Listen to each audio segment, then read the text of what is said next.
Welcome po sa ES Ventures. They tell me that I'm never gonna make it. Hello, my name is TJ. If you are new to this channel, I invite you to subscribe to get an access on free tips and tutorials. But they hate when you're successful cause they try to be.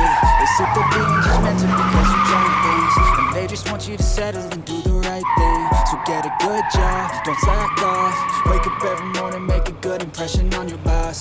Don't do anything that I wouldn't do. Okay, so share ko lang yung observation ko, no, or your experience ko dito sa dalawang product ng River City Tailing Chemical. So pareho tong ceramic spray wax. Yun nga lang, itong isa premium. Okay, yan. So premium. Okay, so pareho siyang ceramic wax. Ibig sabihin, pareho silang may compound ng silicon dioxide. Okay, so yun yung active compound na nag-offer, okay, andyan nga yung water beading, hydrophobic, anti-static, o yung anti-dust, okay. Yun yung shine, okay, yung tapos easy application kasi ano lang siya, spray lang siya. Yan, so yun yung mga nabanggit ko, yun yung mga qualities nitong or features nitong ceramic wax. Pero dahil dalawa nga sila at magkaiba sila ng bote or ng product, so syempre yung iba nagtatanong, ano mo pinagkaiba? Okay, so bukod sa bote, so mas maganda kasi yung bote nito, no? Mas kung nanonood kayo ng mga YouTube videos, para mas sikat tong bote na to. mas good looking para sa akin. Tapos ito naman, para lang siyang nasa bote ng fertilizer. Okay, anyway. So syempre, check natin yung price. So itong kulay blue na ceramic spray wax, mas mura to. Itong ceramic na premium, so mas mahal. Okay.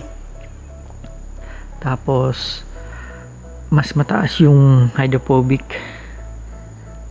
Okay, mas mataas yung hydrophobic, mas mataas yung anti-static or yung dirt repellent, water beading nitong reverse premium.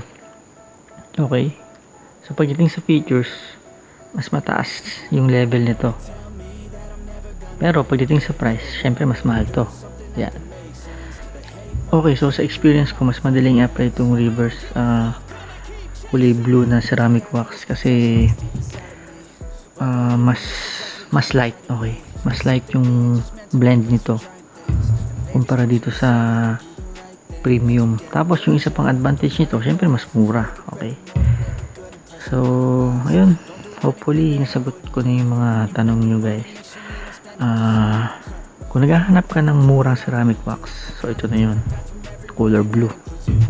Ito yung mura. Kung naghahanap ka naman ng ceramic wax na mas mataas yung level of protection, nga yung hydrophobic, anti-static, anti-dust, okay, yung shine, mataas yung shine or very shiny, so ito na.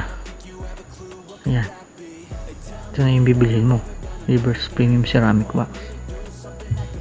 So yun nga lang, take note nga lang, no, na mas hard lang to, no.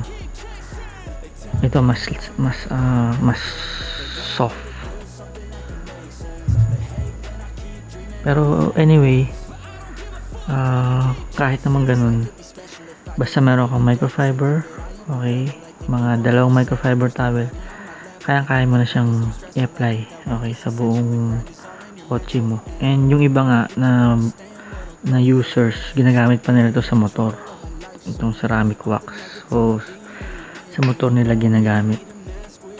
So ilang guys, sana may nakuha kayong info. And kung gumagamit ka rin ng ceramic wax, okay, lalo na kung reverse yung brand, paki-comment, okay, paki-comment down or share mo yung experience mo dito sa mga products na to para kami mabasa namin and awareness na rin sa amin yung additional information and matuto rin kami sa experience nyo.